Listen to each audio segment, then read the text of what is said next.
দেবীগঞ্জ উপজেলার লক্ষ্মীরহাট গ্রামীণ অর্থনীতির এক গুরুত্বপূর্ণ কেন্দ্র, কিন্তু এই হাটই এখন একটু ভিন্ন চিত্র। ভরা মৌসুমে বাজারে বেড়েছে সুপারির সরবরাহ, আর তাতেই এক মাসের ব্যবধানে দাম কমেছে প্রতি পণে 100 থেকে 200 টাকা পর্যন্ত। বিভিন্ন এলাকা থেকে আসা চাষিরা তাদের বাগানের সুপারি নিয়ে আসছেন হাটে, আর পাইকাররা সেগুলো ছোট, মাঝারি ও বড় আকার অনুযায়ী আলাদা করে সাজিয়ে নিচ্ছেন।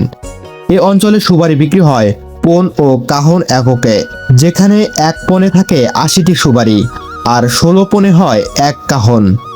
বর্তমানে পাইকারি বাজারে ছোট সাইজের এক পণ সুপারি বিক্রি হচ্ছে 100 থেকে 130 টাকায়, মাঝারি 180 থেকে 200 টাকায়, আর বড় সাইজ 250 টাকা থেকে 300 টাকায়, যা এক মাস আগের তুলনায় উল্লেখযোগ্যভাবে কম। সুপারির দাম একবারে কম, কৃষক লোক খুবই করুণ অবস্থায় আছি।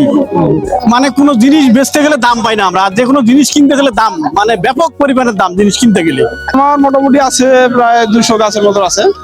হ্যাঁ, সেই হিসাবে অন্যান্য বছর তো মোটামুটি 1,20,000-30,000 টাকা বিক্রি করি, এইবার সম্ভবত হবে না। সবাই তো ভালোই আমদানি হয়, কিন্তু দাম তো নাই, গাছ তো পোষায় না বেচে।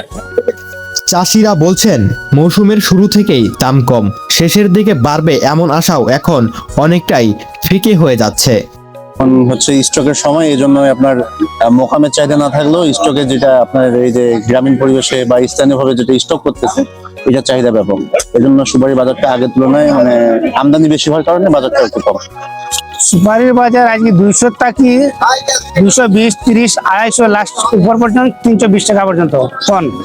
200, 230, 250, 300 মতো হাই রেট। আমরা স্টক রাখবো, মাটিতে খাল করে রেখে দিব, পরবর্তী আমরা ছাড়বো দাম হইলে। বাজার সংশ্লিষ্টরা বলছেন ভরা মৌসুমে প্রতি হাটেই প্রচুর পরিমাণে সুপারি উঠছে, ফলে চাহিদার তুলনায় সরবরাহ বেশি হওয়ায় দাম কমে গেছে। প্রতি সপ্তাহের রবিবার ও বৃহস্পতিবার লক্ষ্মীরহাট চৌরাস্তায় বসে এই সুপারির হাট। প্রতিটি হাটে গড়ে 2000 থেকে 2500 পণ পর্যন্ত সুপারি কেনাবেচা হয়। স্থানীয় অর্থনীতিতে গুরুত্বপূর্ণ ভূমিকা রাখা এই হাটে এখন একটাই প্রশ্ন, দাম কি বাড়বে নাকি ক্ষতির হিসাবই বাড়বে চাষিদের? শাহাদাত হোসেন, দেবীগঞ্জ সংবাদ।